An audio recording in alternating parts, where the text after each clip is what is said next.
жабами.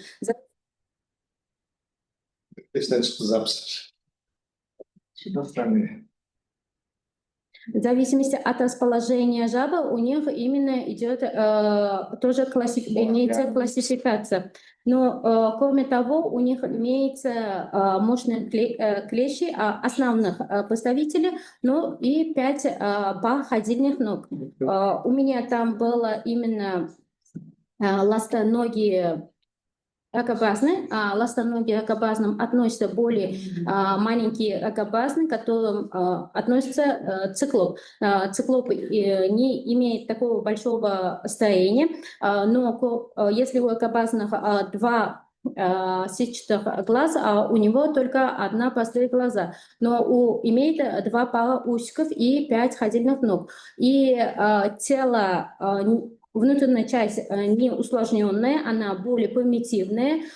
Циклов является как планктонами, но некоторые виды находятся в глубине воде и являются бенцем. Но есть виды, которые являются как паразитами. Но кроме ластоногих ракообразных имеется жабоногие ракообразные, истинные ракообразные. Кроме того, панцирные ракообразные имеются. К какому типу относятся вот эти ракообразные? Членистоногие. Членистоногие. Тип членистоногих, который именно тело разделено, особенно у них тело разделено на члеников. Какой раздел зоологии изучают ракообразных? Беспозвоночные ракообразные. Энтомология, биология, кто изучает? Какие специалисты изучают? Где живут? В воде. Гитобиология, потому что арахнология — это паукообразные. Энтомология — это насекомые. Но ракообразно основной. Это как? У нас в институте кто изучает ракообразность? Гидробиология, но более, как сказать, простых видов, которые у нас распространены. Но большие по объему виды у нас нету. Но в пресных водоемах мы можем встречать как дафнию и циклопа или некоторых видов раков.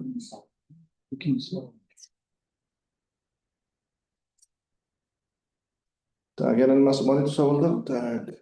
Mashhura qarang shu qisqichbaqa simonlarni quruqlikda yashaydigan vakili ham bormi? Да, имеется. Это представитель макрицы. Захкяш, если не ошибаюсь, может быть, который более живет в сырых местах, под камнями, более eshak qurti ham deyishadi xalq tilida. Mashhura shu mana qisqichbaqani oyoqlari necha jo'r, qo'lni o'sha o'simtalari, unda pix bor, pix. Nima vazifani bajaradi?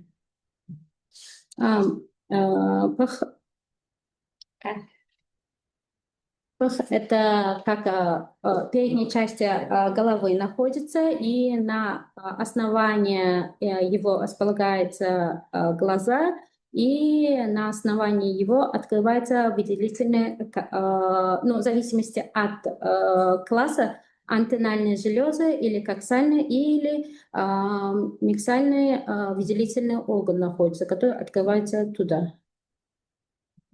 На основании именно на русском я не помню. Ну, я знаю, это передняя часть. И каждый именно ходильные ножки. Основные у них ходильные ножки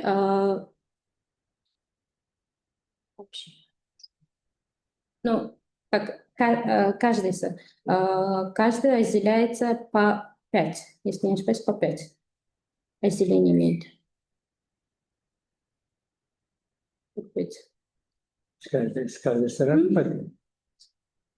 И конец заканчивается с не 5 пар, а 5 по каждой вот ходильной ножке по 5 общей, если по ходильным ножкам 20. И конец пятый превращается как разделяется на 2. А клещи превращены там мощные, именно первые превращены на мощные клещи. Первая пара. А брюшные конечности, именно ноги выполняют функцию носить икринки своих маленьких рачков. Вот есть такой вид, называется туркестанский рак. Куда она относится? Туркестанский рак. Истинно ракообразным.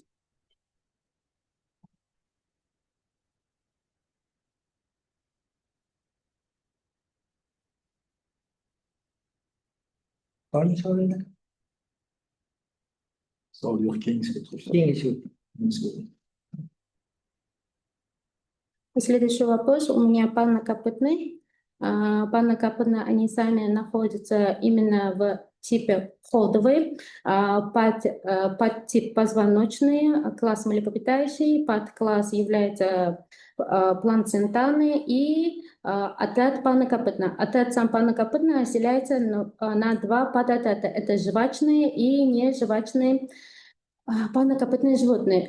Чем они отличаются? Первое, что у них отличие, это пищеварительная система. Пищеварительная система у жвачных состоит из 4 отделов. Это рубец, сетка, книжка и сетчуга. Функция рубца – это именно из-за того, что они являются травоядные, и у них именно зубов отсутствуют рыльцы и клыки, верхние рыльцы и клыки отсутствуют, у них имеется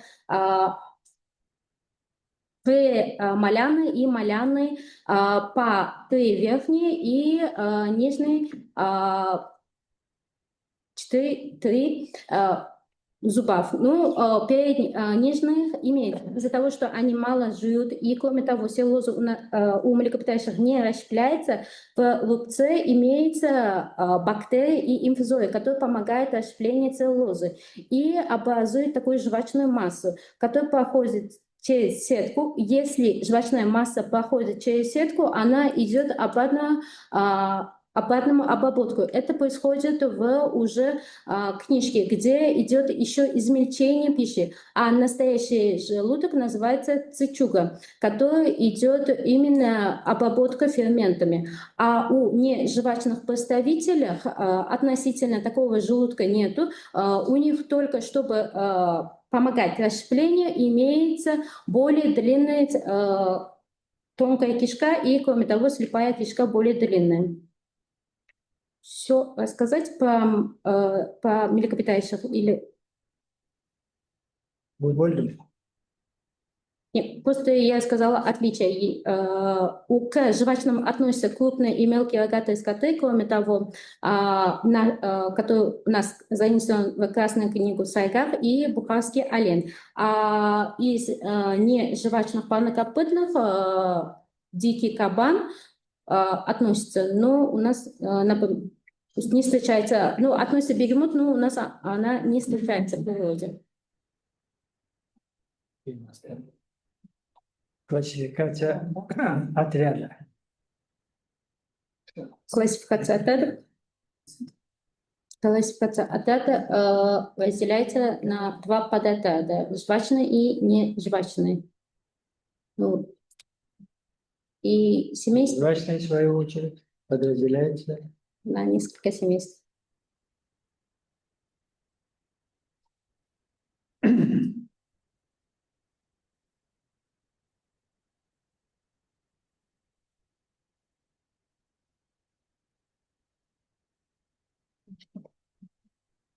Хорошо. Общее сколько семейств? Общие у парнокопытных Да. Или сколько родов? Сколько видов написано? сколько видов?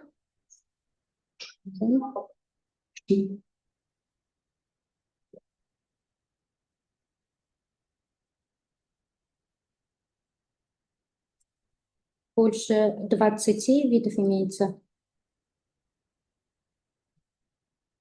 Какие виды красной книги есть? У нас Cevaplarda takbir. kirganmi, kirmaganmi? Takbir ne falan. Ориентируешься. Ориентируешься. Не, просто я работала, например, крупными Красный и мелкими есть? рогатыми скотами. Поэтому, да, есть, например, бухарский олень занесен в Красную Один. книгу. Да? И сайгак тоже занесен в Красную книгу. 2 вида. Да. Но именно горный баран, я не знаю точностью, но его тоже как... Я точно не знаю, горный баран. Но по количеству они тоже меньше. Ну, по факту я не могу. Tvrdi tvormiyman bu anaqaga.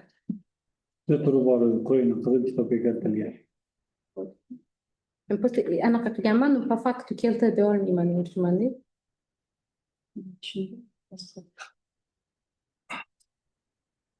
Qaysi tema bo'yicha ishlaysiz? O'zim ishimmi? Да. Фауна личинных элементов именно у насекомых. Да. King's what's name? Вот. Правильно.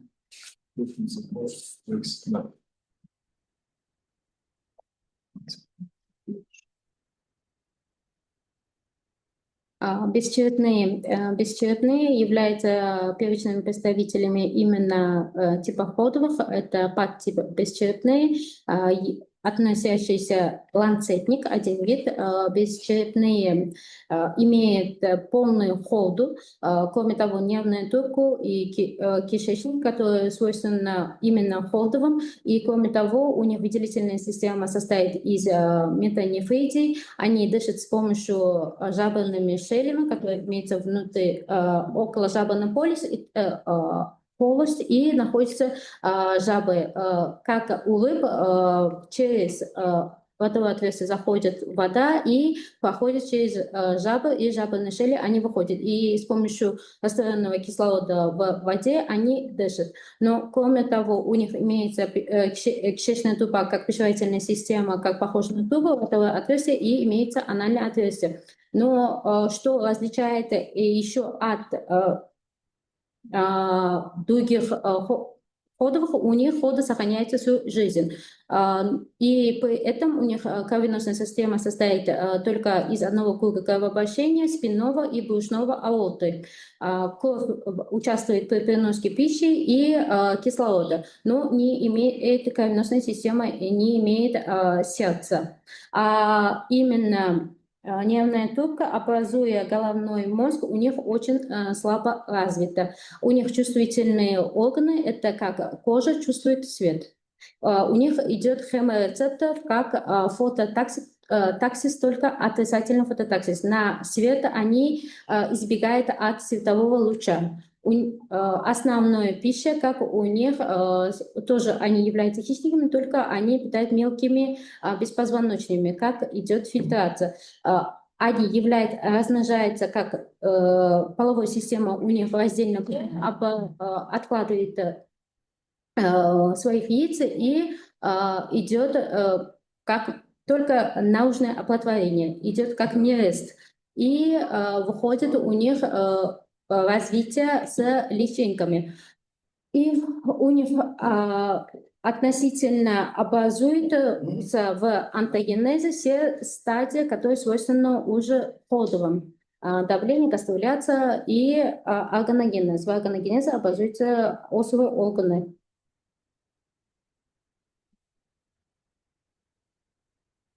Ланцетник живет в Тихом океане. Kim aniqlagan shuni?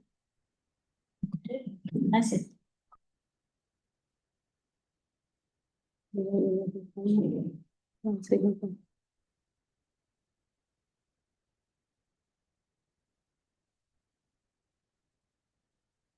Nima uchun lansetnik o'zi? Похож на инструмент хирургического инструмента ланцета. Внешняя форма похожа. Инструмент как называется? Ланцет. Инструмент. Хирургический инструмент. Хирургический инструмент. Под названием ланцет, да? Да.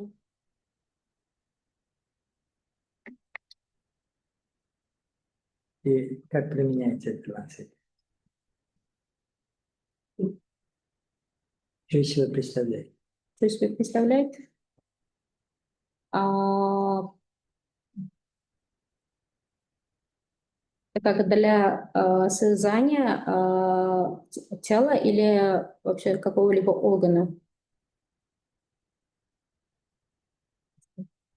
Режет скальпелем? М? Режет, наверное, скальпелем, а не ланцетом. Ну, скальпель, да. Так, savol bor.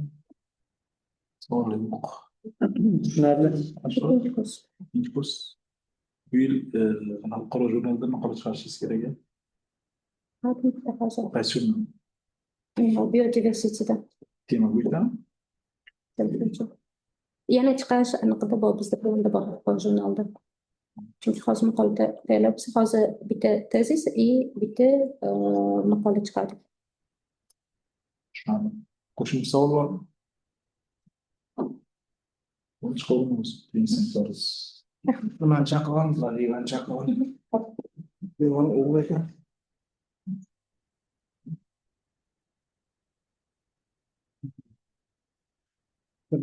Haligi hisob berdim.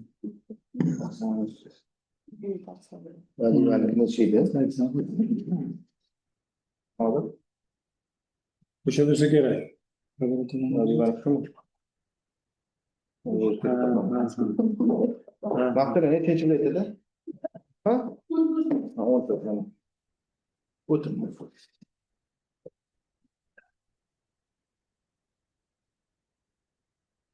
Boshqa 14-yil birinchi xalqaro chuvalchanglar. Halqali chuvalchanglar tipi halqali chuvalchanglar tipi sodda tuzilgan, sodda va tuban tuzilgan bo'lib, ularga bu tip 3 ta sinfga bo'linadi.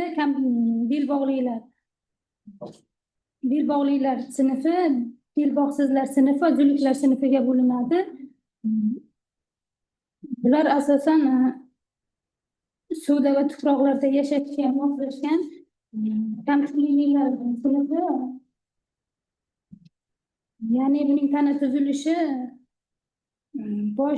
bosh hamda bo'g'imlardan iborat va kanal teshigidan tuzilgan. Bular halqali chuvalchanglar asosan ikkita sinfga bo'linadi. Kam tuklilar sinfiga hamda zuluklar sinfiga bo'linadi. Tashqi ichki tuzilishi haqida gapiradigan bo'lsam, bular asosan o'sha og'iz bo'shliq, og'izi hamda bo'g'imlardan tashkil topgan bo'ladi va anal teshigidan. Bular rivojlanishiga, ya'ni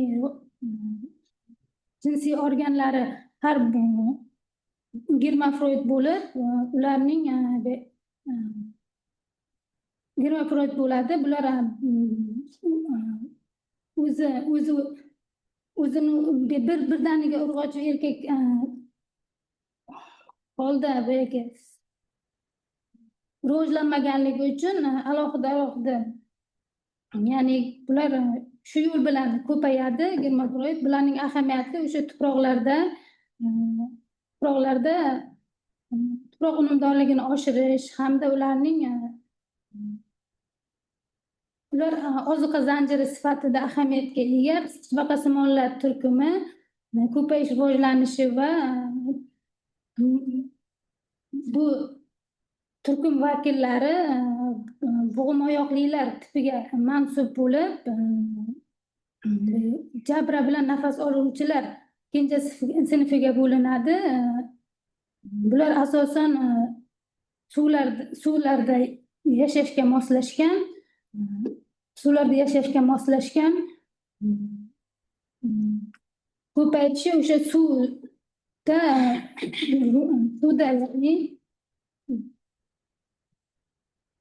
davom etadi. Rivojlanishda ham o'sha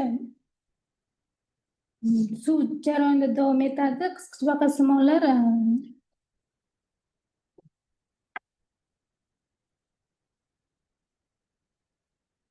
embrional, postembrional davri ham shu suv jarayonida davom etadi. Toq tuyoqlilar Umumiy tasnif va klassifikatsiya tashqi tuzilishi tog'-tuyoqliklar bu Uchinchi savol.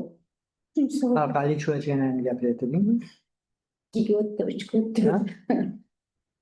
Baqalarga ham o'tib ketgan.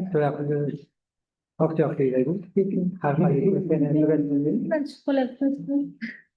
To'xtab birinchi xalqali ko'rsam tugadimi? Halqali chuvalchanglar o'sha sodda tuban tuzilgan chuvalchanglar hisoblanadi. Bular 3 ta turkumga bo'linadi. Ya'ni belbog'lilar, belbog'sizlar va zo'liklar sinfiga bo'linadi. Belbog'lar nechaga bo'linadi? Belbog'siz Oling, qaytarib berasiz. belbog'sizlar o'sha kam tuklilar sinfi, Kam tukli yana nimasi yo'q? ya'ni zo'liklarga bo'linadi. Ikkita sinfga bo'linadi ham bor. Yumshoqroqlari. Tuklilar ham bor. Belbog'lilarda ular Shuni so'rayapman. shu turkumlarga bo'linadi. Ularning o'sha ahamiyati yomg'ir chuvalchangli misolida aytadigan bo'lsam, o'sha yomg'ir chuvalchangli yerlardagi unumdorlikni oshirishda va ularni ozuqa zanjiri sifatida muhim ahamiyatga ega. Bularning tana tuzilishi, ya'ni bosh, keyin bo'g'imlardan va anal teshigidan iborat. Sezgi organlari uncha yaxshi rivojlanmagan. Ko'payishi esa o'sha germafroid bo'lib, boyagi ham urug'dorni ham spermatozoid o'zida bo'ladi, lekin bular birdaniga rivojlanmaydi. Davomiyda rivojlanib o'sha Ma'mur chuvalchangni bo'yicha himoya ekan.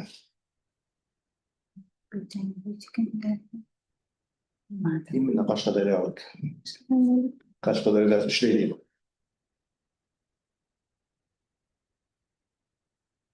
Alimardon. To'rayev. Entomologiyada bo'lib turib, lekin shu bo'yicha qilinadi. Ha. Regeneratsiya deganda nimani tushunasiz? Chuvalchangni entomologiyasi. Degeneratsiyami, regeneratsiyami? Regeneratsiyani qilyapman. Qanaqasiga chuvalchang entomologiya? Entomologiya chiqadi. Rostdanmi? Да, конечно. bo'g'im oyoqlilar tipiga. Yo'q, sodda hayvonlar-ku. Yomg'ir chuvalchangni entomologiya demaydi. Entomologiya. Faqat mollar ham o'sha Tushunavering faqat mollarga ko'rin. Entomologiya faqat o'sha bo'ladi. Bo'ldim, savol yo'qmi? Ikkinchisi o'taversinmi? Ne bor? Chuvalchanglarni to'g'ri kitobga kirgani bormi? Yo'q. Bor, kitobda. Halqali chuvalchanglar. Halqali chuvalchanglar? Yo'q, zo'liklar. Mana Kitobga. bitta shu. Zo'lik. Bitta zo'liklar. Yo'q, Yana bor. Chuvalchanglar. Bo'ladi, yetadi. Bo'ladi. Ikkinchisi o'taversin. O'taver. Qisqichbaqasimonlarning ko'payishi va rivojlanishi. Qisqichbaqasimonlar asosan bo'g'im oyoqlilar tipiga mansub, jabra bilan nafas oluvchilar ikkinchi tipi, keyin jabra bilan nafas oluvchilar ikkinchi sinfi qisqichbaqasimonlar turkumiga bo'linadi. Bular asosan suvlarda hayot kechiradi. Qisqichbaqasimonlarning tana tuzilishi bosh, ko'krak va qorin bo'limlaridan iborat. Uning sezgi organlari yaxshi rivojlangan. Jinsiy, ya'ni ko'payishi o'sha embrional, postembrional davrda bo'ladi. Ya'ni tuxumlarini o'sha suvda yashagan bilan tuxumlarini o'sha suvda ochiq holatda tuxum shaklida qo'yadi bular.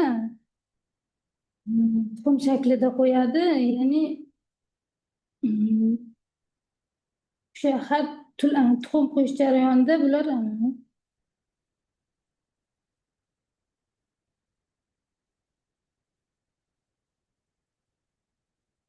baqasimonlarning asosiy ahamiyati o'sha oziq-ovqatda ham hozirgi kunda qadimdan ishlatib kelinmoqda. Bular oqsilga boy bo'lib, keyin oziq-ovqat sifatida ishlatiladi va shu bilan birga qisqichbaqasimonlar ozuqa zanjiri sifatida ham zanjiri sifatida ham bular vazifasini bajaradi, ya'ni o'sha suvdagi hasharotlarda yoki suvlardagi har xil hasharotlarni yeb foyda ham keltiradi. Toq-tuyoqlilar turkumi umumiy tasnifi klassifikatsiyasi. Uchinchi savol. Faqat mana bu savol yo'qmi? Qo'shimcha savol.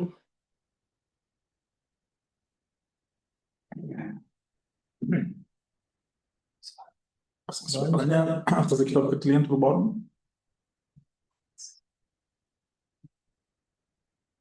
Qismlarni ham albatta so'z bor.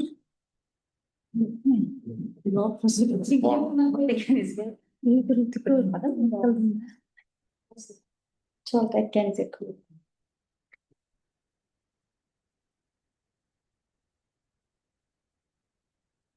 Tanishamiz. Keyingi Bo'ldi, keyin so'tavering. Toq-tuyoqlilar turkumi umumiy tasnifi klassifikatsiyasi va tashqi ichki tuzilishi. Toq-tuyoqlilar va issiqqonli hayvonlar hisoblanib, umumiy bular toq-tuyoqlilarga asosan otlar, hachirlar, zebralar, eshaklar kiradi. Bular asosan tana tuzilishi yung bilan qoplangan, tashqi ko'rinishida ham tashqi ko'rinishi yung bilan qoplangan sut emizuvchilar sinfiga kiradi. Emizuvchilar sinfiga kiradi. Tashqi tuzilishi, ya'ni bular quloq sezgi organlari, quloqlari, ko'zlari yaxshi rivojlangan.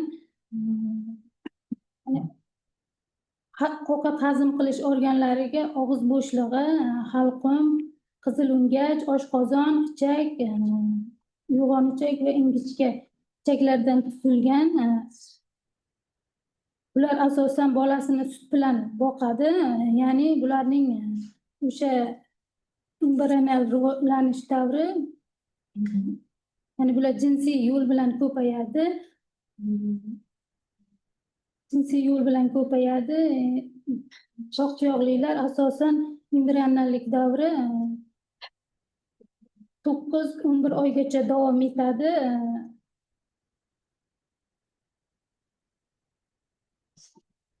Bir oygacha davom etadi. Toq-tuyoqlar qaysi hayvonlar qiladi? Asosan toq-tuyoqlilarga shu otlar, zebralar, hachirlar, keyin eshaklar kiradi. Ularni qadimiy hayvonlardan hisoblanib, bular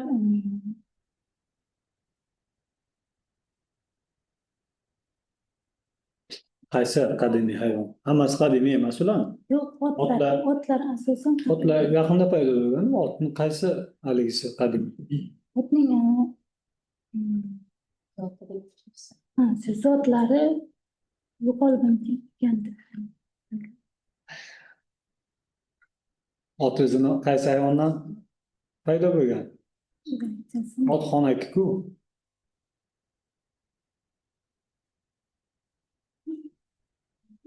Yo'q, to'g'ri, formalarini bilasiz. Zifar otlari bor edi.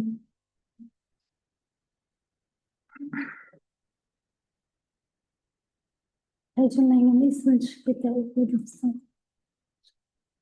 Juft-tuyoqli hayvonlar bilan toq-tuyoqli hayvonlar nima farqi bor? Toq-tuyoqli hayvonlarning o'sha tuyoqlari toq bo'ladi, ya'ni shu tuzilishida farq bo'ladi. Asosan juft tuyoqlilarda ikkita juft tuyoqlari juft shaklda bo'ladi. Nima? Ularning o'sha yana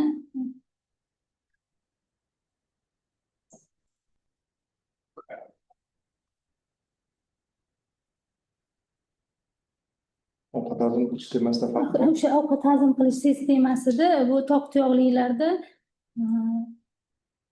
ichagi anavi bo'ladi-da, bittasi. Shu yo'g'on ichagimi bo'ladi, lekin juft tuyoqlilarda o'sha ovqat hazm qilishi bilan farqlanadi.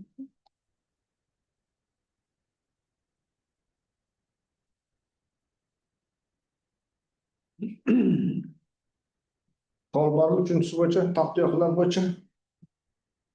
Ma'lum.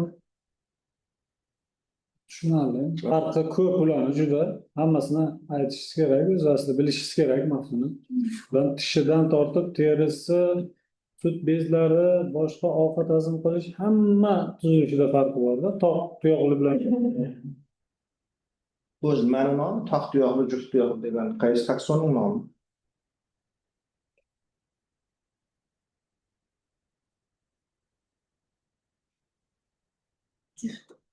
Takson. Oilaning nomimi, sinfning nomimi nimami? Ha, turkum. Men keyingisi o'tigan 4-chi. Lichinka. Qo'pollar, ya'ni qobiqli. Ular asosan sodda va tuban tuzilgan bo'lib, o'sha lichinkaligida xordaligi saqlanib qolinadi. Asosan bular dengizlarda, chuchuk suv havzalarida tarqalgan. Bularga aspisiliyalar turkum sinfi kiradi. Turkumi kiradi. Bularning tana tuzilishi asosan bular suvda yashagan Akademik uchun vaqt etibdi. lichinkalik O'zim bois. tana tuzilishi o'sha Bugun Sog'liq. ha? Kasal emas. 28 yoshda edim. Sog'liqni yaxshi. Gapiravering. Gapiravering. suv havzalarida keng tarqalgan bo'lib, ular shu aspisiliyalar sinfiga bo'linadi. Xordalilar o'sha lichinkalari xordasi o'sha lichinkalik davrida saqlanib qoladi. Bular o'sha xordalilar tipiga mansub bo'lib, lichinka xordalilar kenja tipi bo'lib, bu hayoti davomida o'sha faqat suvda yoki suvlarda yashaydi.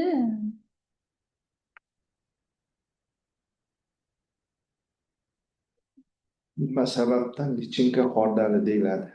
Bu faqat o'sha lichinkalik davrida xordasi saqlab qolingan. Mana shu lichinka xordalilardagi assidiyalar deymizmi? O'sha assidiyalarni eng ko'p o'rgangan olim ismi kim? Javobini yozib qo'y. Rus olimi. Nichayn Kim? bu anaqa bir hujayralar bilan o'rgangan. Bu ko'p hujayralar. Bu Kovalevskiy deb eshitganmiz. eshitgan. Shu Kovalevskiy bo'lgan. Nam O'zbekistonda ham birorta turi bormi? O'zbekiston tarqalgan. qayerda yashaydi bu lichinka? Asosan dengizlarda chuchuk.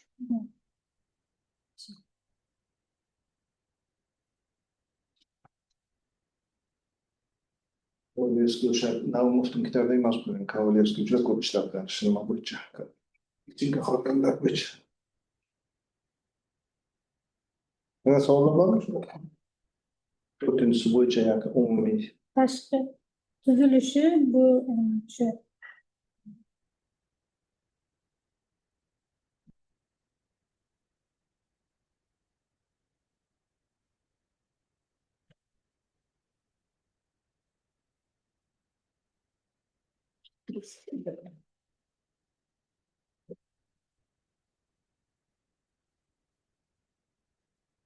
Sog'liq ikkinchi kursiz maqola chiqarish kerak holiday. yo'q. Qaysi firmaga yuryapsizlar? Kecha bu haqida ustozimga xabar berdim. O'sha bugun topshiraman. O'sha xorijiy jurnalga tarjimaga ham berildi. Bugun jo'natmoqchi, kecha gaplashgan. Tushunarli. chiqarganingiz nechta shu paytgacha? Bu yilga Farduda bitta chiqdi. Farduda. Keyin Gulduga yana topshirdik mahalliy jurnal. Ikkita. Keyin ikkita tezis tayyorlayapman. Bittasi xalqaro, bittasi o'sha institut. Chiqqani demak bitta maqola chiqdi, ha, shular maqola. Chop etilgani. 2025-yil hisobida. Ertaga iyun oyining oxirida yarim yillik hisobot eshitamiz sizlardan. Bu ikkinchisini ham Gulduga topshirdik. Ular ham qabul qilishdi. O'shagacha bo'ladimi bitta maqola? Chunki xorijiyga ham endi bugun Yarim yillik hisobot yozasizlar ham mitinggacha eshitamiz sizlarni. Yosh olimlarda, Ha? yosh olimlarda ham eshitishimiz Yosh olimlarda ham eshitish kerak sizlardagi. Ikkinchi kursda eshitmadimi? Yo'q, yo'q, yaqinda. 20. Munosib Yuranyapsizmi? Bo'lar ha? Bo'ladi. Kamchiliklabsiz. Omonovani chaqirib yuboring. Bu yoqqa sen berib qo'y.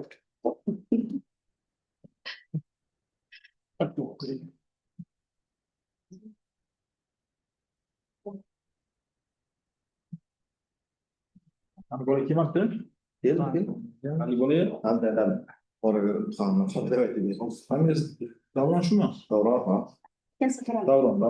G'ulomjon, Davron shu. Keldi u. Qaysi biri sizniki? 7-chi variant. 7-chi ham bo'lgan o'tiring.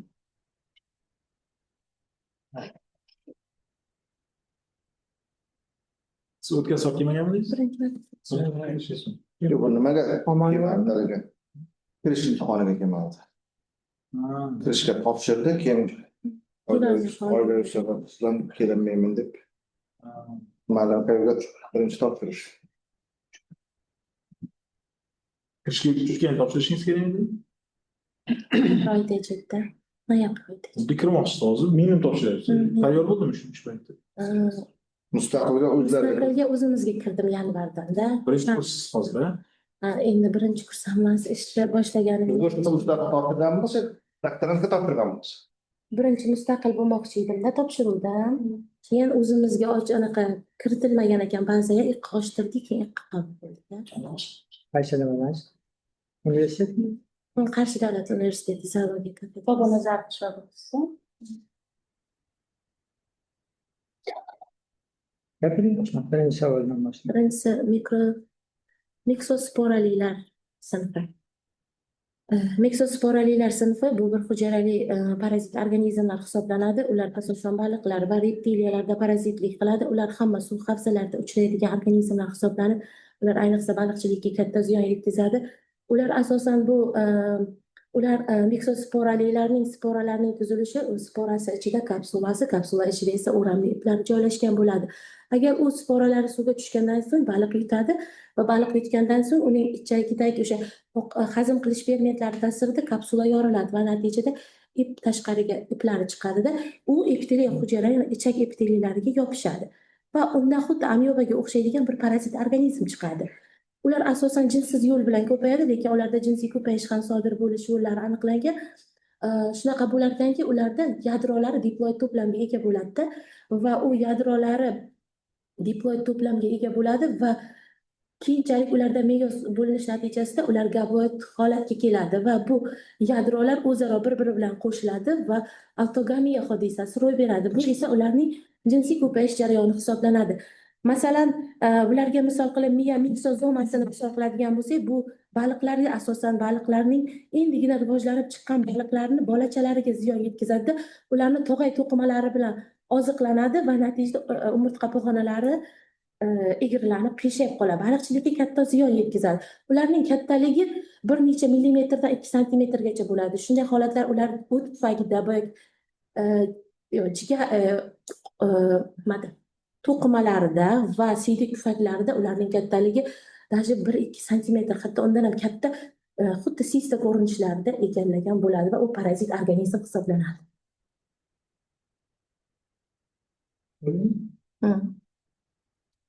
Ahamiyati? Ular parazit hisoblanadi, baliqchilikka katta ziyon yetkazadi, baliqlarni bolachalarini umurtqa pog'onasini qiyshayib qolishiga sabab bo'ladi va ular nobud bo'lishiga sabab bo'ladi. Shu umurtqa pog'onasi qiyshayishiga sabab bo'ladi. U aynan o'sha tog'ay to'qimalari bilan oziqlanadi-da, ichiga kirib ketib, natijada uni qiyshayib qolishiga sabab bo'ladi va ularni nobud bo'lishiga ham olib keladi. Baliq bolacha deyiladi, nima deyiladi? Baliqlarni yosh baliqchalar deyilganda, chavoqlar, baliqning chavoqlari.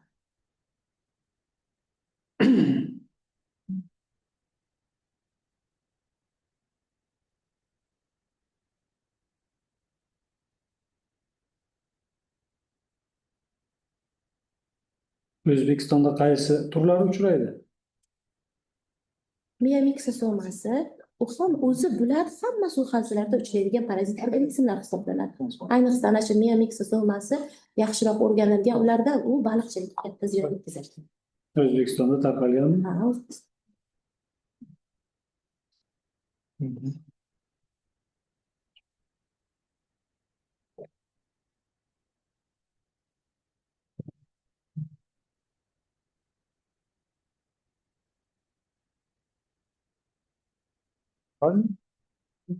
Savol.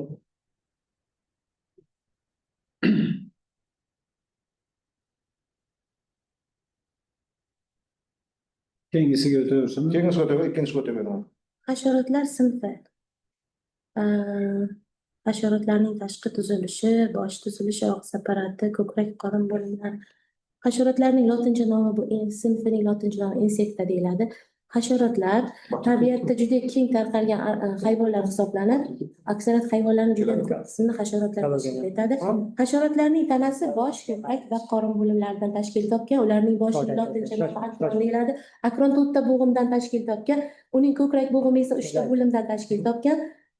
Va u qorin bo'limi esa qorin bo'limini lotincha nomi abdomen deyiladi, ko'krakning lotincha nomi esa toraks deyiladi, boshi esa akron deyiladi. Bosh bo'limida 4 ta bo'g'imdan iborat, ko'krak bo'limi esa 3 ta bo'limdan iborat. Oldingisi prototoraks. Gapiraman-da. Nima qilmay qolyapsiz? Oldingisi prototoraks, o'rtasi mezotoraks va keyingi tomonlari esa metatoraks hisoblanadi. Uning qoplanishiga ko'ra ham tanasining, ya'ni ko'krak bo'limi 3 ta bo'ladi. Ularning mana bu ikki yon tomoni pleurit, qorin tomoni esa sternit, orqa tomoni esa tergit deb ataladi. Ularning qanotlari ham bor. Qanotlari pleurit va tergit oralig'ida joylashadi. Oyoqlari esa pleurit va sternit oralig'ida joylashadi. Ularning qorin bo'limi esa hamma turlarda har xil 6 tadan 11 tagacha bo'g'imdan tashkil topgan bo'ladi. Uning bosh qismi asliga o'tadigan bo'lsam, bosh qismida uning murakkab fasetkali ko'zlari. Masalan, arilarni oladigan bo'lsak, fasetkali ko'zlardan tashqari oddiy ko'zchalar bor. Oddiy ko'zchalarning lotincha nomini oselli, murakkab ko'zlar, ular fasetkali ko'zlari umuman mayda tasvirlarni ko'radida, hammasi yaxlit tasvirni hosil qiladi. Keyin ularni oyoqlarining tuzilishi ham har xil. Hasharotlar har xil muhitga yashashga moslashgan organizmlar hisoblanib, ayrim bir turlari yerda harakatlanadigan, masalan, qo'ng'izlarning oyoqlari bir xilda tuzilgan, tuproqda ovlashga moslashgan, masalan, buzoqboshining oyoqlari xuddi oldingi oyoqlari belkurakka aylangan yoki sakrab harakat qiladigan chigirtkalarning oldingi oyoqlariga nisbatan orqa oyoqlari uzunroq holatda joylashgan bo'ladi. Ya'ni ularning ekologik moslanishlari bilan bog'liq. Ularni yana og'iz apparatining tuzilishi. Og'iz apparatining tuzilishi hasharotlarda ikki xil: kemiruvchi va so'ruvchi. So'ruvchini o'zi esa 3 ga bo'linadi: sanchib so'ruvchi, yalovchi va so'ruvchini o'zi. Bu masalan so'ruvchi tipda oladigan bo'lsak, shunday bir hasharot organizmlar qoni bilan oziqlanadigan hasharotlarda esa ular o'zidan so'laklar tarkibida antikoagulantlar chiqaradi va ma'lum darajada qonning oqib turishiga va ular qon bilan oziqlanishiga bu sharoit yaratib beradi. Keyingisi og'iz apparati ketdi, ko'krak, qorin bo'lim, qanotlar. Ularning qanotlari pleurit va tergit oralig'ida joylashadi. Qanotlarda bu tomirlanishlar bor: kostal, subkostal, radial, anal kabi tomirlar. Bu tomirlar bu hasharotlarning uchishi uchun tayanch vazifasini bajaradi. Ularni tana qoplagichini aytdim: tergit, sternit, pleurit, xitin qoplagichlardan tashkil topgan bo'ladi. Bo'ldi, hammasini gapirdim. Ikkinchisi bo'ldimi? Ikkinchisi nima edi? Tasnifini ayting. Tasnifi va klassifikatsiyasi. Hasharotlar bo'g'im oyoqlilar tipi, ya'ni artropoda. Keyingisi artropoda tipiga kiradi. Traxealilar keyincha tipiga kiradi va hasharotlar sinfi hisoblanadi. Ular 30 dan ortiq turkumlarni o'z ichiga oladi. Masalan, qandalalar turkumi, yarim qanotlilar, ikki qanotlilar, beshik tebratarlar yoki termitlar kabi undan ham ortiq 30 dan ortiq turkumlarni o'z ichiga oladi. Bo'ladi. Bo'ladi. Uchinchisi sut emizuvchi hayvonlarning ayrish sistemasi va jinsiy organlar sistemasi. Sut emizuvchilar mammalia sinfi hisoblanadi va ular sut emizuvchilarning ayrish sistemasi, ularning ayrish sistemasiga buyraklar, bir juft buyraklari, qovuqlar, undan tashqari teri ham kiradi va nafas olish organlari bu ularning ayrish organlari, ayrish sistemasini tashkil etadi. Uning buyraklari bir juft buyraklar loviyasimon shaklda bo'ladi. Umurtqa pog'onasining bel qismining ikki yonida joylashgan. Ular tuzilish jihatdan ikki qismda tashqi po'stloq va ichki mag'iz qavatlaridan tashkil topgan bo'ladi. Va u ikkita buyrakdan keyin va u siydik yo'li orqali qovuqqa qarab boradi. Uning ularning uzunligi esa turlarning turiga qarab har xil uzunlikda boradi. Keyin ularni nafas olishda teri 1% qatnashadi va yana ayrish organlariga bu nafas olish organlariga halqum, traxeya, Siz nafas olishga burun bo'shlig'i, ayrish bilan Ayrish va jinsiy organ. jinsiy organ. endi ayrish sistemasiga shu 3 ta qism kiradi. Ikkita 3 ta qism kirdi. Endi aytyapman. Birlamchi siydik qanday hosil bo'ladi? Ikkilamchi siydik hosil. Shuni gapiring, bu ayrish sistema tugayish bilan. Birlamchi siydik, masalan, sut emizuvchilar bo'lsa, endi odam misolida aytadigan bo'lsak, Odam misolida. bir kecha kunduzda birlamchi siydikning hajmi 100 litrgacha tashkil etadi. Ikkilamchi siydik esa 1-1,5 litrni tashkil etadi. Bularda reabsorpsiya jarayoni nerv gomoral yo'llar bilan boshqariladi. Bu buyrakda o'sha nefronlar joylashgan. Bu nefronlarda o'sha buyrakda 1 milliondan ortiq nefronlar bor va bu siydikning reabsorpsiya bo'lishi va qayta so'rilishi va bu siydik kislotasi tarkibida mochevinalarning bo'lishi, kreatinning qoldiq azot kabi qismlardan tashkil Ikkilamchilik bilan ikkilamchilik bir-biridan farqli jihatdan farq qiladimi, qilmaydimi? qiladi. Ikkilamchilik tarkibida mana shu aytgan moddalarim kreatin, qoldiq azot, mochevinalar bo'ladi. Birlamchilik esa uning asosiy juda ham ko'p qismi 90-95% qayta organizmga so'riladi va qolgani esa 1-1,5 litrni tashkil etadi. Loviyasimon shaklda Kesimda kesgan. Do'ndala kesmasi. Ustki po'stloq va ichki mag'iz qavatdan tashkil topgan. Buyrakka keladigan buyrak darvozasi bor. Buyrak darvozasidan keyin unga qon tomirlari va buyrak o'sha bu darvozasiga asosan o'sha siydik yo'lni nayi va qon tomirlari kelib joylashadi. Keyin uning ichki qismida o'sha nefronlari joylashgan buyrakni. Buyrak organ odam qaysi doktorga boradi? Urologiyaga boradi. Qarang. Urologiyaga boradi. Kardiologga bormaydi? Yo'q, chunki siydik tarkibidagi protil tuzlari bor. Yoki tuzlar bor, organizm uchun zaharli bo'lgan. Jinsiy organlar sistemasini Jinsiy yasating. organlar sistemasi Erkak jinsiy organlar bu sut emizuvchilar ayrim jinsiy hayvonlar hisoblanadi. Demak, ularning jinsiy organlari ham alohida erkaklik jinsiy organlariga o'sha qovuqning yonida joylashgan bo'ladi va bir juft urug'don, urug' ortig'i va unda egri-bugri kalalchalari joylashgan. U ikki xil parda bilan qoplangan seroz pardasi hamda bazal membrana bilan qoplangan bo'ladi. Keyin esa bu urg'ochilik jinsiy organlariga esa bir juft tuxumdonlar, bitta bachadon kiradi. Platsenta degan bu yo'ldosh degani, platsenta degani yo'ldosh qanday hosil bo'ladi deydigan bo'lsak, agar yo'ldosh bu asosan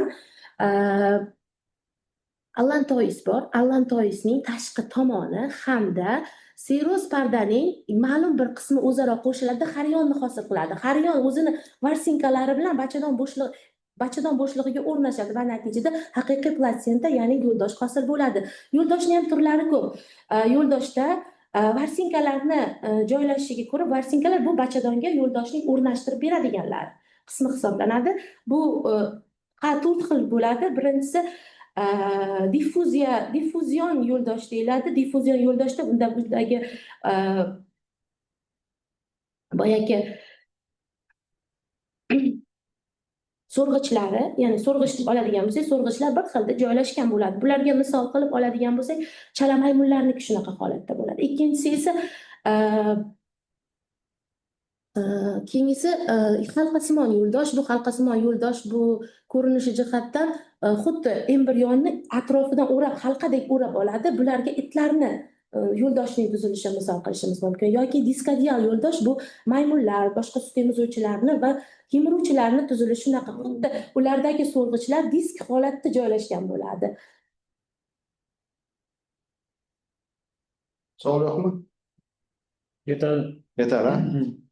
Baliq o'tding endi. Baliqlarning ekologiyasi. Bu baliqlarning ekologiyasi deganda baliqlar asosan suv muhitida yashashga moslashgan organizmlar. Ularning tanasining tuzilishi ham suvning qaysi qismida. Bu ekologik joylashish deganda suvda baliqlarning qanday joylashishi. Masalan, birinchisida pelagik, literal va abissal holatda joylashadi. Pelagik degani bu suvning yuza qismida joylashgan baliqlar. Suvning yuza qismida joylashgan baliqlarda asosan ular 200 metrgacha bo'lgan, suvning yuzasidan boshlab 200 metrgacha bo'lgan masofalarda tarqalgan. Ular tez harakat qiladigan, suvni hamma butun oziqlanish ham o'sha qismlarda bo'ladi. Ular pastga tusha olmaydi. Ikkinchisi esa literal zonada joylashgan baliqlarda bularga skatlarni misol qilsa bo'ladi. Ular ham juda ham tubigacha tushmaydi, loyqa qismigacha tushmaydi. Uchinchisi esa abissal holatda bo'ladi va abissal holatdagi baliqlarda esa ular asosan kur baliqlar. Ularda ko'rish sistemasi yo'q. Agar uni yuqori qismiga chiqarib tashlab, ichak chavoqlar oldinga chiqib ketadi yoki ko'zlari tashqi ayrimlarning ko'zlari ham bo'lmas ekan. Ko'zlari borini ham tashqariga bo'rtib chiqib ketish holatlari. Ular uchun umuman noqulay muhit hisoblanadi. Ular balchiq sohalari, loyqa qismlarda yashaydigan baliq. Demak, 3 xil holatda ekologik jihatdan joylashadi. Keyin bular asosan suv muhiti ham bular uchun suvning sho'rligi yoki harorati ham bular uchun muhim hisoblanadi. Shunday baliqlar borki, bularda sho'r muhiti ham har xil moslash, o'rta sho'r suvlarda joylashishi. Yoki kam sho'r suv talab qiladigan baliqlar bor.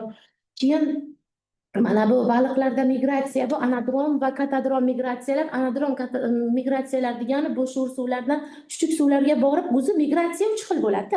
Uchish uchun, qishlash uchun va oziq axtarish uchun bo'ladi. Bulardan uchish migratsiyasini oladigan bo'lsak, anadrom va katadrom migratsiyalari. Anadrom migratsiyalari bu sho'r suvlardan chuchuk suvlarga borib, o'ldirig'ini qo'yib keladigan va natijada ular haddan tashqari holdan toyib qolar ekanda, ba'zilari nobud ham bo'lar ekan. Lekin baliqlar har xil yashaydi. Masalan, beluga baliqlar 100 yil, 120 yil aniqlangan, boshqa baliqlar 50-60 yil yashaydi. Bu avvalo ularni o'sha organizmining qanchalik miqdorda o'sha sog'lomligiga, o'sha bog'liq hisoblanadi. Bu oziqlanish ham har xil. O'z baliqlarning o'zi oziqlanishiga ko'ra ikkiga bo'linadi. O'simlikxo'r baliqlar va hayvonxo'r baliqlarga bo'linadi.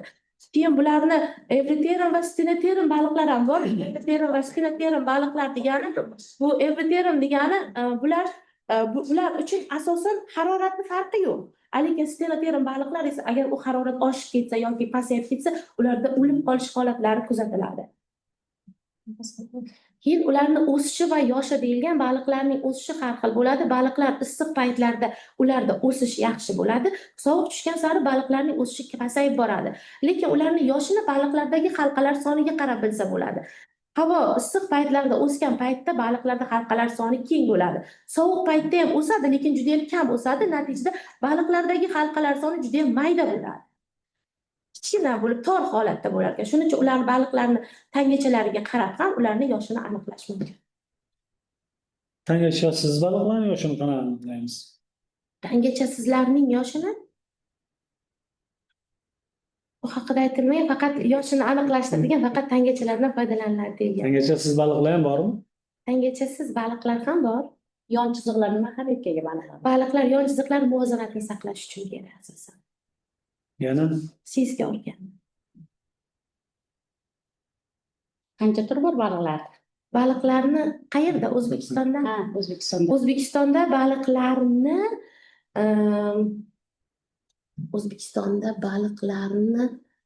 birinchisi 400. Yo'q, dunyo bo'yicha 400, O'zbekistonda esa Qushlarning turizm oshirligini bilamiz. O'zbekistonda 467 ta O'zbekistonda qushlarni. Baliqlarni esa Qizil kitobga kiritilgan 17 ta edi. 16 ta. Nechta bor O'zbekistonda? Hozir aytaman, buni ham bilaman. To'g'ri, raqam tezlikdan chiqadi odam. Ha? Raqam bor odamning Raqam esdan. Lekin bularga hammasi aytilgandi. nechta? 80 tami, 100 tami, 110 tami, 50 tami? 68 tami, 68 tami. 60, 70, 80, 90 shuncha bittasini ayting. 60 bitta. Ha? 60 bitta.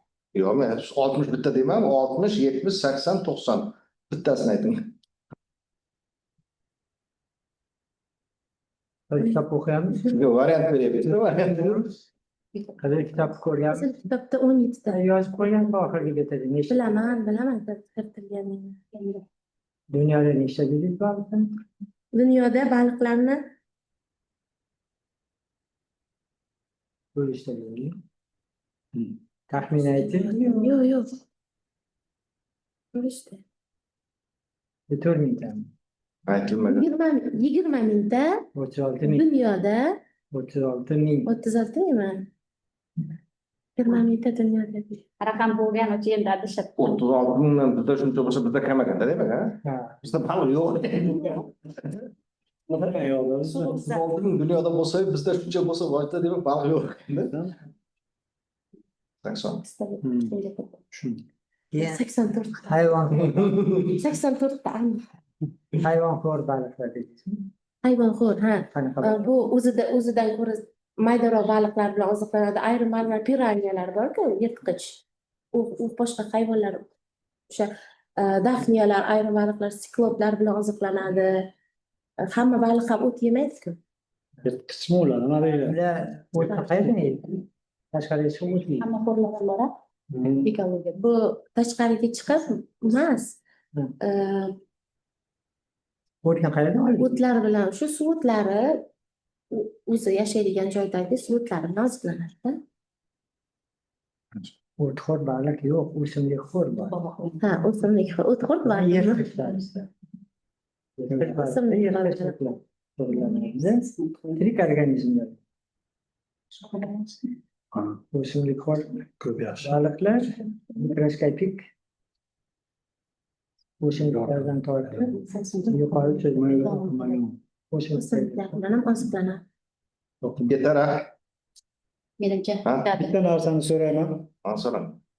Rahmat, yaxshi javob berdingiz. Yaxshi javob berdik. Yaxshi javob berdim. Baliqlarni dengizga balandlik bo'yicha taqsimlanishini aytdingizda, ikkita narsani aytdingiz. Lekin bitta asosiy narsani aytmadingiz. Taqsimlanishi birinchisi o'sha pelag. Yo'q, o'sha taqsimlanishiga eng asosiy narsa nima bilan bog'liq? Masalan, pastdagi bentis baliqlarni dedi, tepaga chiqarsa ko'z chiqib ketadi yoki ochka organlari chiqib ketadi deyapsiz. Skatlar yasharini. Shunga sabab nima? Kislorod bo'lsa. Eng asosiy sabab nima u yerda? Nafas olish va oziqlanish. Nafas olish, oziqlanish. Bosimchi. Bosim, davleniya. Ko'zi, ichki organi chiqib ketishi yoki haligi bo'lishiga eng asosiy sabab bu yerda bosim. Zichligi bilan bog'liqda bu. Yaxshi, rahmat. Bundan narigi yigit chaqirib tegib qolgan. Bilet bering bu ekan.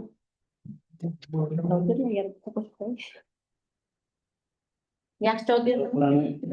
Eng yaxshi o'qimasdan javob berasan, masalan. Javob bering. Alif bilan mana shundan sal ko'nglim to'g'riroq. Da. Chunki Buni endi eshitmadimmi? fondan nima qilinmadi, lekin Bu yigit bizga oldin topshirganda, o'tolmabdi.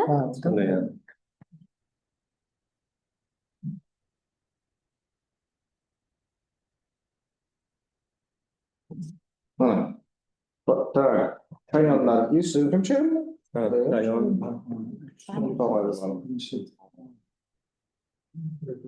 Boshlang. Ayollar demak o'rgimchak sinovlar sinfiga mansub bo'lib, ularni bosh ko'krak, ya'ni qalqon bilan o'ralgan bo'ladi. Bu qalqonning yonida esa ikki juft ko'zlari joylashgan bo'ladi. Chayonlar demak yirtqich hayot kechiradi. Chayonlarni umuman turi 700 yilga yaqin turi ma'lum bo'lib, O'zbekistonda chipor chayon va sariq chayonlar uchraydi. Chayonlar umuman terisi orqali nafas oladi. Germafrodit hisoblanadi.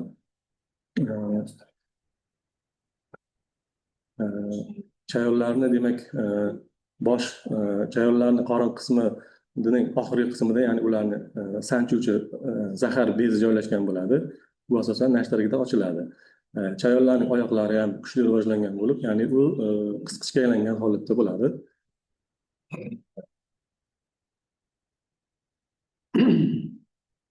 Yana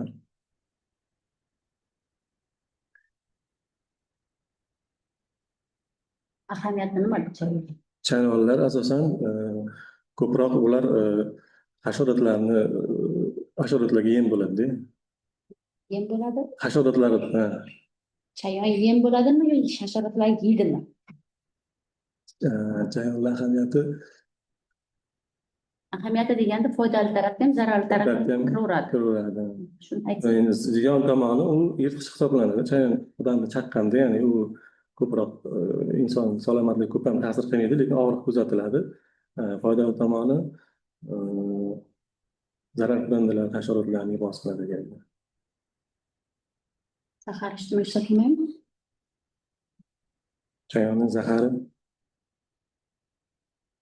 tibbiyotdan yo'q, menimcha. Endi mana savolda yozib qo'yibdi-da, chayonlar turkami, soxta chayonlar turk. Oxirgisi ekan, buncha. Soxta chayonlarni gapirmadingiz-ku. Butun boshli turkum ekan. To'g'rimi? Turkumda oilalar bor. Oilada urug'lar bor. Chayonlar shu o'rgimchak sinalar sinfiga mansub bo'ladi. Soxta chayonlar turkumi. Sinf to'g'risida gapirmayapsiz. Umuman chayonlar, imini soxta chayonlar Qanaqa turlari bor soxta chayon? Bormi? soxta chayonlarni shu sariq chayon bilan chipor chayon farqi. Chayonchi. Chayonlar turkumi. Ikkita turkum deyapti, qarang. Chayonlar turkumi. Bunday soxta chayonlar. Soxta chayonlar deb. Demak, har bitta turkumda oilalar bor. Oilada urug'lar bor. Urug'larning tarkibida turlar bor. To'g'ri. Hop, mayli oila bilan urug'larni gapirmang. Chayonlarda qanaqa turlar bor? Soxta chayonlarda qanaqa? Qaysi turlar chayonlarga kiradi? Qaysi turlar soxta chayonlarga kiradi? Chayonlar tarkibida asosan shu chipor chayon bilan O'zbekistonda soxta sariq chayonlar ishlatish mumkin, lekin soxta chayonlarda aniq bilmadim lekin to'g'risi.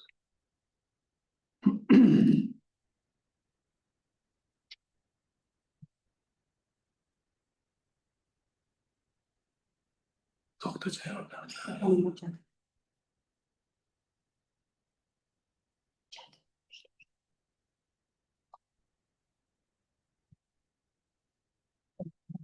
Bormi savol? Yo'qmi savol? Endi Oyoqlari qisqichga aylangan dedingiz. Qaysi oyoqlari qisqichga aylangan, nima vazifani bajaradi o'sha qisqichlar? Oyoqlari demak qapas agishlardan iborat bo'lib, ya'ni qisqichga aylangan deyilgan. Bu o'sha o'ljani tutish, qisib olish uchun, o'ljani tutish uchun oziqadan. Qaysi oyoqlari o'sha? Chayonlarda orqa oyoqlari bor. Orqa oyoqlari qisqichga aylanganmi? Buni oyoqlari qisqichga aylangan deyilgan. Oyoqlar Yuk oyoqlari bo'lib, oyoqlari qisqichga. o'zi nechta oyoq bor? Qaysi oyoq aynan? Chayon. Olti oyoqlari. Olti. Oldidagi oyoqlar qisqichga aylangan. Nechta oyoq bor o'zi? 408 ta bo'ladi. Demak, oldi oyoq nimasi? Qisqichga aylangan. Orqa oyoq nimasi? endi qarangda. Ikkala nimasi qisqichga aylanganmi? Yo bittasi? Ikkitasi. Ikkitasi bor. Ikkitasi bo'lsa, ikkalasi ham haligi qisqichda endi. Bunisi qanaqa qisqich, bunisi qanaqa qisqich? Ikkalasi bir xil. Ikkalasi bir xil aytganman. Shu oziqani ushlash uchun, o'ljani ushlash uchun. Manimcha bittasi kesuvchi, bittasi maydalovchi. To'g'ri. Ikkinchisi o'taversin. Ikkinchisi o'taver. Ikkinchisi zuluklarni. Zuluklar. Zuluklar bilmayman men. Zuluklar demak halqali. Zuluklar. Zuluklar demak Siz tashladingmi? zuluklar demak halqali chuvalchanglar tipiga mansub bo'lib, demak zuluklarning tanasi ya'ni 34 ta, 33 Zuluklar. Yo'q. 33-34 ta segmentdan iborat bo'ladi. Demak zuluklarning tishlari 270 ta dan tashkil topgan deyilgan. Demak zuluklar bu yani yirtqich hayot kechiradi. Bular asosan mayda murtqas hayvonlar bilan oziqlanadi. Sut emizuvchilarda esa qonlari bilan oziqlanadi. Asosan bular qonlar bilan oziqlanadi. Qon bilan oziqlanib bo'lgandan keyin uni hazm qilish uchun uyquga ketadi. Endi zuluklar demak tibbiyotda ya'ni qon yuvib qolmasligida foydalanadi. Demak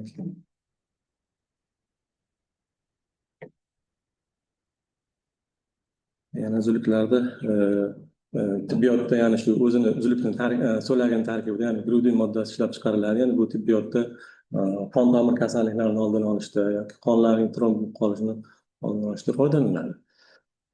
Zuluklar o'zi yirtqich hayot kechiradi. Zuluklarni hozirgi kunda 9 ga yaqin turi ma'lum.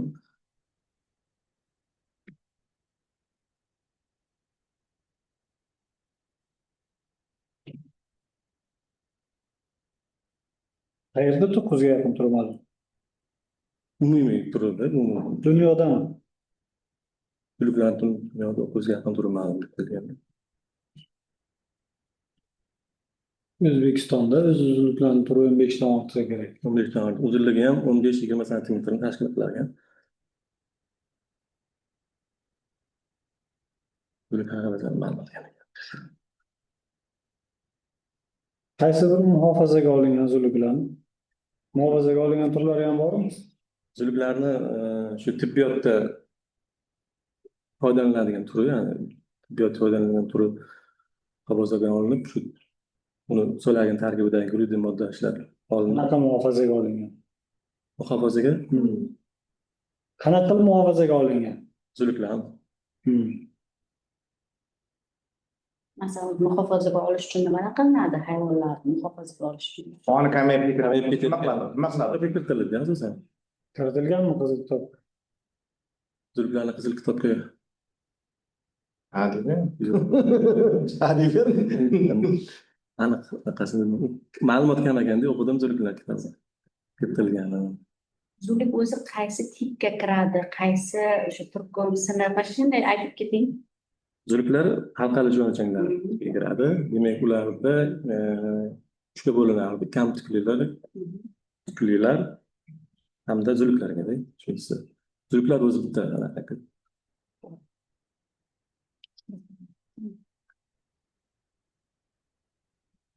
Yirtqich deymiz. Zuluklar mana yirtqichlarda masalan yirtqich hayvon degan paytga ularni tishi, og'iz apparati yoki haligiga qarab yirtqich bo'ladi-da. Bular qanaqasiga yirtqich bo'ladi zuluklar? Zuluklarda ham tunda o'qiladi deyilgan. Yirtqich hayot kechiradi, ya'ni shu qon bilan tishlar so'g'ishga aylanganligi uchun Zuluklarda ham tish bo'ladi demak. 270 ta tishi bor deyiladi. Qayerda yashaydi o'zi? Zuluklar asosan chuchuk suvlarda, yerlarda, dengizlarda. Quruqlikda ham yashaydigani bormi? Namli joylarda ko'plashgan. Endi ko'proq men tibbiyotda zuluk ko'rganman o'zim.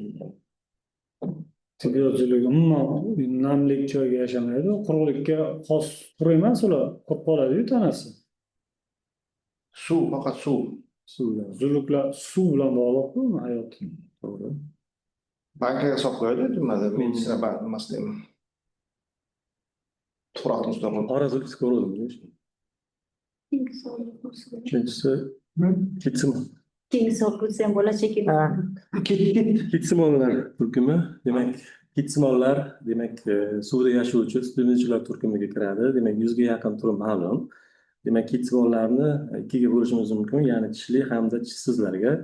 Demak, kitsimonlar tishli turkumiga, tishsiz turkumiga demak ko'k kitlar misol bo'ladi. Tishli kitlar, tishli turkumiga esa delfinlar hamda kashrotlar misol bo'ladi.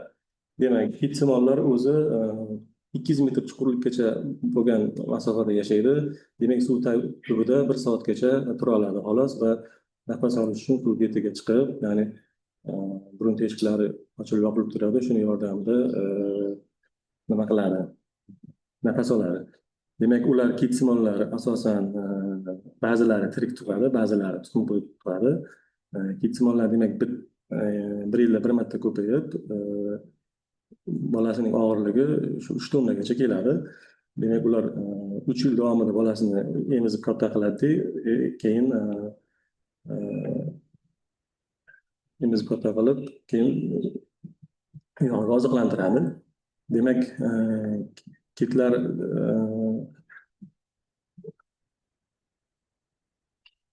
yuzga yaqin turi ma'lum. Asosan kitlar mayda baliqlar bilan, qisqichbaq qazmonlar bilan hamda qasqa hayvonlar bilan oziqlanadi. Ya'ni ular oziqlanishida og'iz qismini juda katta miqdorda ochadi. Ochganda ularda shu 2 tonnagacha suvni yutib yuboradi. Yutib yuborgan orasida ulardan suvni to'r borda, ya'ni og'zida mayda. O'sha oziqalarni ushlab qoladi. Shuni hisobiga ular o'sha bilan oziqlanib oladi. Yana kitsimollarni demak tishli turlariga demak delfin hasharotlar kiradi. Ko'k kit misol bo'ladi. Tishsizligi ko'k kit misol bo'ladi.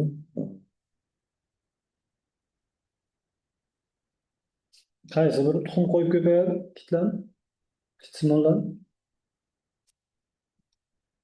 Kitlarni tuxum ko'payishida o'qidim shu tirik tug'ib, ba'zilari tuxum qo'yib ko'payadi, ba'zilari bolalar tirik tug'adi deyilgandek. Kitsimollarni tuxum qo'yib ko'payadiganlari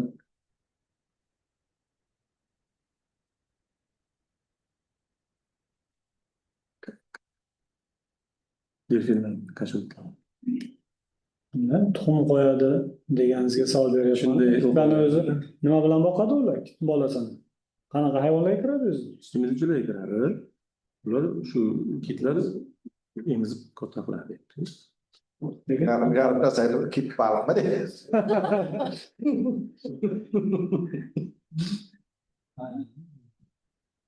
Murakkab yozgan ekan. O'zi bağlama sen. İstiyormuş için. Suvda yuruvchi pissimiz ichida. Aralashtirib tashlayapsiz hamma narsani. Biladim sana. Hayajon bo'lyapti. Eng zo'rkasına. Tog'ayli baliqlar. Keyingisi tog'ayli baliq. Tog'ayli balıklar. Kimler kiradi? Qaysi balıklar kiradi? Demak, baliqlar o'zi ikkita katta sinfga bo'linsa, suyakli baliqlarga hamda tog'ayli baliqlarga. Demak, tog'ayli baliqlar turkumiga, ya'ni akulalar hamda skatlar misol qilishimiz mumkin. Tog'ayli baliqlarda demak, jabra qopqoqlari va suzgich puffaklari bo'lmaydi. Qopqoqlari 5-7 juft eshik bo'ladi. Demak, tog'ayli baliqlar suyakdan emas, tog'aydan iborat bo'ladi. Tog'ayli baliqlarga asosan shu akulalar bilan skatlar misol bo'ladi. Akulalar demak, tanasi torpedasimon joylashgan bo'lib, uning dumi juda kuchli, dumsizlik kuchli bo'ladi. Demak, akulalarni 3 xil turi bo'lib, demak, tikanli akula, gigant akula hamda kit akulasi misol bo'ladi. Demak, bularning ichida eng kichigi tikanli akula hisoblanadi. Ya'ni uzunligi 40-45 sm. Gigant akulasining uzunligi esa 15 metr, kit akulasining uzunligi esa 18 metrni tashkil qiladi. Akulalar asosan yirtqich hisoblanadi. Ba'zi hollarda, ya'ni shu odamlarga ham hujum qiladi. Akulalar ham mayda baliqlar bilan, qishki qismonlar bilan, umurtqasiz hayvonlar bilan oziqlanadi. Akulalar. Odam deb qo'yadi-yu ular. Suv bilan qo'shib. Odamlarga Umurtqasiz. Akulalar mayda hayvonlar umurtqasizlar bilan oziqlanadi deyapsiz. Umurtqasizlar qisqichbaqalarni tutib yuradimi akula, nima qiladi? Endi suv bilan birga yeydi. Shunaqa deyilganda, endi odamga ham hujum qiladi. Qayerdan aytilganmiz? Umurtqasizlar bilan oziqlanadi degan narsani. Davron, shunaqa bormi kitobda yozilganmi, yo'qmi? Yo'q. Akula yirtqich bo'lsa, to'g'rimi? Kitni ham yeydi-ku. Siz uni qurbaqa yeydigacha. Odamlarga ham hujum qiladi deyilganda, kinolarda bo'lganmiz. Odamlar yeyishni Bo'lgandan keyin hujum qilaveradi. hujum qiladi. Keyingi tog'aylisi bu skatlar. Ya'ni skatlar ham tog'ayli baliqlar turkumiga kirib, bular demak tog'ay skeleti tog'aydan iborat bo'ladi. Ularning o'zi 300 ga yaqin turi ma'lum bo'lib, skatlar ichida eng yirigi demak, mandumidi. Yani, Sizga bitta endi anov. Mana hozir ta'rif berdingiz. aha. Ichki va tashqi tuzilish deganda. Option masalan baliqlarga baribir baliqlarga kiradi bular. Ichki tuzilishi masalan qanday? Shuni masalan hazm qilishdi, aylanishdi, mana shular ozgincha qisqacha aytib keting. Nerv sistemasi qanday? Chunki ular murakkabroq sifatlar ayniqsa sohalar. Shuning uchun qanaqa nimalari bor? Qisqacha aytib keting, chunki baliq bu ham baribir. To'g'ri. Demak, bularni ichki tuzilishi, ya'ni hazm qilish organi varianti. Ya'ni ichida demak og'iz bo'shlig'i, halqum, qizilo'ngach hamda ichakdan iborat bo'ladi. Bularda og'izdan kirib halqumga, halqumdan qizilo'nggacha, hamda qizilo'nggacha ichakka tushadi. Ichakda oziq qozonchilar ajralib chiqarib, oziqasi hazm bo'ladi. Keyingisi demak qon aylanishi.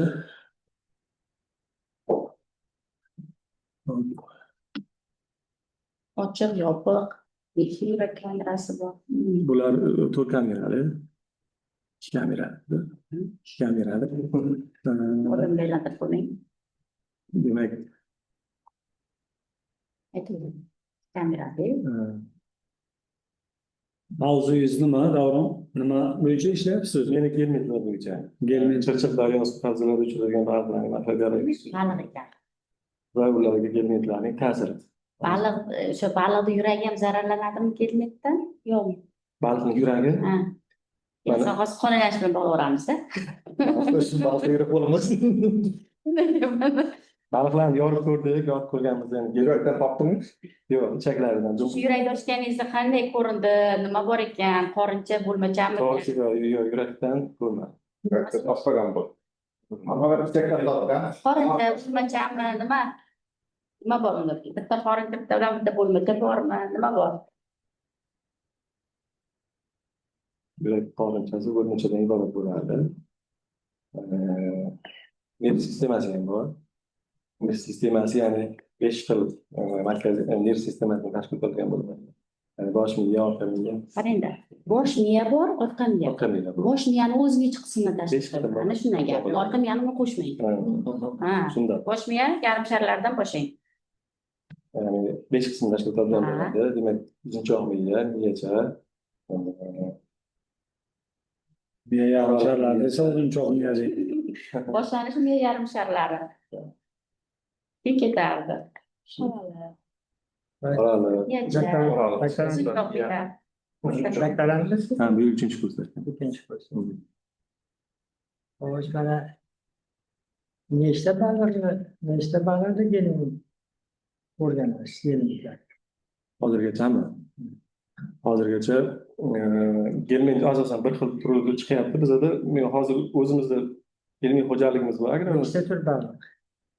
Baliq nechta turida Nechta tur baliq hadya etdingiz? ha 50 ta, Ha? 250 ta. 250 ta baliq 250 ta. turida Yo'q, umumiy baliq olamizda, lekin ichida obyektimda 50 ga yaqin baliq turi bor. Chirchiqda. Chirchiq daryosida 10 ga yaqin. Men hozir Chirchiq daryosidan baliq olib kelib bu yerda ham ko'ryapmiz. O'zimizda. 250 ta baliq turini o'rganyapmiz. Emas. Nechta turi bor deb aytyapsiz deb o'yladim. Demak, baliq. Baliq Chirchiq umuman baliq turi obyektimda 10 ga yaqin o'zi aslida. Chirchiq daryosida. 10 ga yaqin baliq. Qaysi baliq? Asosan kamsimon oilasiga tegishli bo'lgan baliqlar. Qaysi nomlarni? Sazan, pyustri, talstolok, oq baliq, marinkalar ham bor. Keyin Nechta marinkalar? Marinkalar deyapsiz. Demak, ular bir nechta tur? marinkada, marinka. Nechta tur? O'ylab gapiring, lekin u uchun aka bilan Chirchiqda qaysi baliqlar borligini. 10 ta turdagi baliq dedingiz. Samsamlena bo'lsa aytsangiz. Asosan sazanni ko'p ko'rayotgandik. Talastolok baliqlar, 10 ta sazan. baliqda o'rganyapsizmi gelinliklarni? 4 ta baliqda. 10 ga yaqin-da. Hop, mana 4 tasini aytdingiz. Qolganini hali Yo'q. topmadingizmi qolganlarni? Laqalarda, masalan, boshqalarda hali ko'rmadim. Asosan Laqani topdingizmi? laqa baliqni topmadim-da shu. Hozir 4 ta baliqni topdingiz. Endi shu to'rtta baliqdan mana ikkitasini olamiz. Tashlab, piyozli bilan oddiy bir. Chirchiqni qayerdan tutish? Chirchiqni man o'zim tutmadim, zakaz qildim. Chunki mumkin emas ekanda. Yoki bir marta bordim. O'sha ko'payishlari hozir mumkin emas dedi shu yerda odamlar keyin Masalan, may oyida mumkin emas. Iyun oyigacha mumkin qolgan emas. yil 12 oy ovlash mumkin. Mumkin. Mana ikkita tur. Chirchiq daryosi deyapsiz. Ularda endi Qayerdan olasiz? anavda seminarda beramiz Ulug'bek bular savollar. Yo'q. Hozir bilet bo'yicha nima qilaylik? Bilet bo'yicha savollar bo'lsa beringizlar. Seminarga chiqqanda seminarda beramiz. Endi o'rganib olamiz. Yaxshilab bilib olingda. Erta kelasiz seminarga ham asr Ulug'bekka. Uni to'g'risi nima qilyapti? Yaxshilab bilib olinadi. Nechta baliq tutgansiz? Mana shu boyagi ekanda baliqlarni Chirchiq daryosi baliqlarini morfoekologiyasi, morfobiologiyasi va gelminka. Ta'sir. Tushunasizmi? Buni kuzget domla ham beradi. Biologiya ham Domla nastika ketyapti. Nastikada Siz shunday bo'linadi. ikkita aybdan birinchi aybni bilasiz. O'zgardi. Domlayish kim? Safar Safarova o'zimizni nima?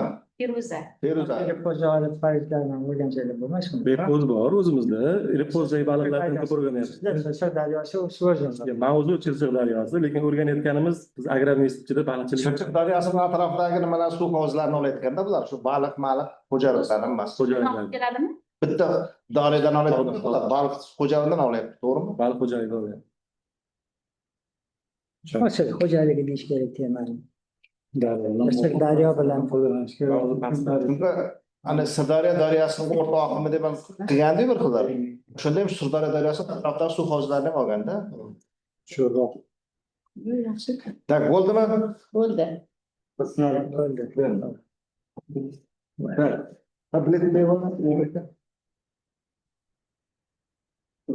Ha, bo'ldi.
Jumroqmi?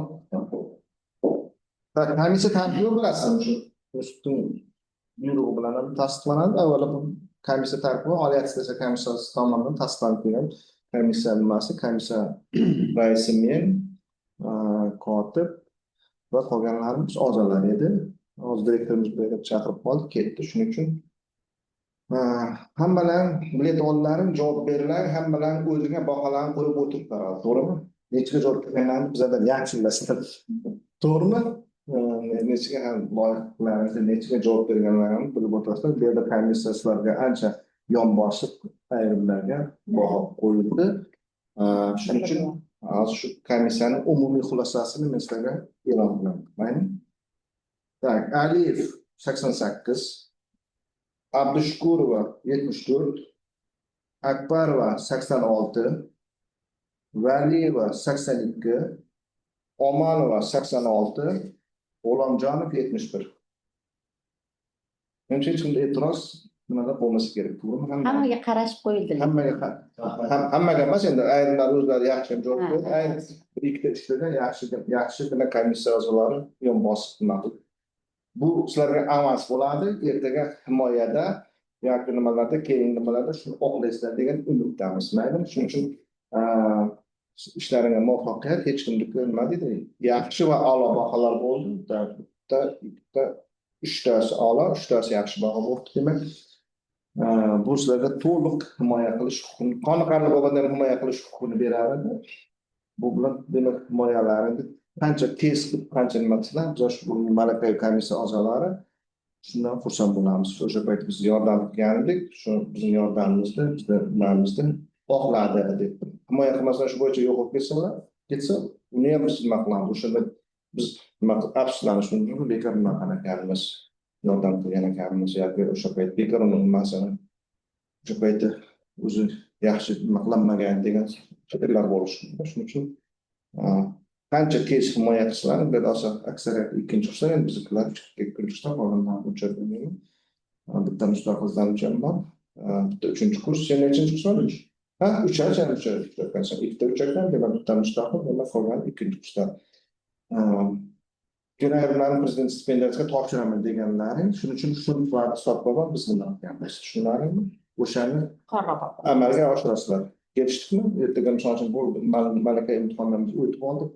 Prezident stipendiyasi kerak emas. Bu institutga ma'muriyatdan o'tib qolsalar, ertaga bu institutning nimasi obro'si bo'ladi, institutning yutug'i bo'ladi. Misol uchun prezident stipendiyasi shu boshlanish paytlarida 2019-yilda bitta chiqqan institutdan shundan beri haligacha chiqqan yo'q. Harakat qilsalaringiz yana chiqishi mumkin. To'g'rimi? Buning uchun faqat hamma talablarga, shu prezident stipendiyasi qo'yadigan talablarga javob berish kerak. Bitta malaka imtihonidan 5 qo'yib bergan o'tib ketdi degan emas. Shuning uchun ishlaringizga omad, sog' salomat. Norozilik yo'q ekan. Lavozimasidan endi avvalambor komissiya a'zolariga, raisga, ustozlarga katta rahmat aytaman. Sal hayajon bosib ko'p savollar tashqarida ichkariga kirganda hayajonlanib chiqib qolish holatlari bo'lyapti. Keyingi ishlarimizda, shu sertifikatlarimizda, himoyalarda bunga xato yo'l qo'ymaymiz. Katta rahmat hammaga. Sog' bo'linglar. Bo'ldi, rahmat sizlarga. Rahmat, omad. Charchamanglar. Qo'yaylik endi. Bu beqis bo'lsa bo'ldi, faqat yo'q. Uni ko'chirishimiz kerak hali. Olishimiz kerak hali. Qancha ish. Bularni yig'alayotgan ekan. Qanchalarni yig'ilgan olmasmi? O'zim mana o'qishi. Savol javoblar ham siz nima qilamiz? Siz xonangizda o'tirib Bitta berasiz. kelasizmi senga? Chaqaychak. Siz tushmoq shekilli. Yo'q. Uzoq payt o'tdi. Uzoq qolib ketdimmi? Safar va kelgan ekan. Ha? Safar o'tirgan ekan. Savol javobga chiqib ketdi-da meni. Qanaqa yuribsan botanikani qizlari bilan rasmga tushib boshlandi. Degan ekan cherda. Mayli, hammaga rahmat. Ana mikrofon o'tirilganmi? Hammaga eshitib